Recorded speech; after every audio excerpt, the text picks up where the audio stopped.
In this section, we will learn how to set up the Pimoroni Inventor HAT Mini and connect it to a Raspberry Pi.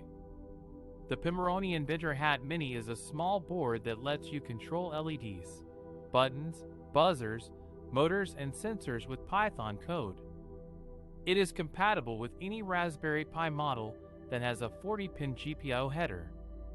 To set up the Pimoroni Inventor HAT Mini, you will need the following items: a Pimoroni Inventor HAT Mini kit, which includes the board, a speaker, a button, and some wires. A Raspberry Pi with a microSD card and a power supply. A monitor, a keyboard, and a mouse for your Raspberry Pi. An internet connection for your Raspberry Pi. The first step is to assemble the Pimoroni Inventor HAT Mini kit.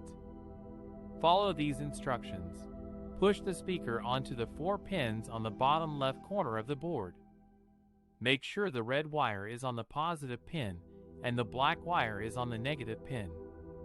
Push the button onto the 2 pins on the bottom right corner of the board.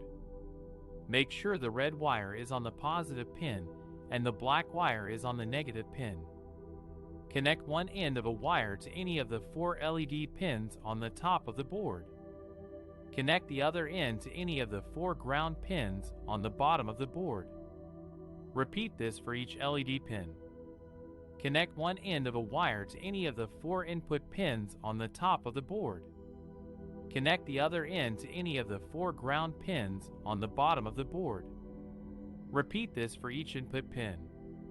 The second step is to connect the Pimoroni Inventor HAT Mini to your Raspberry Pi. Follow these instructions. Turn off your Raspberry Pi and unplug it from the power supply. Align the 40-pin connector on the Pimoroni Inventor HAT Mini with the 40-pin GPIO header on your Raspberry Pi. Gently push them together until they are firmly attached. Plug your Raspberry Pi back into the power supply and turn it on. The third step is to install the software for the Pimoroni Inventor HAT Mini.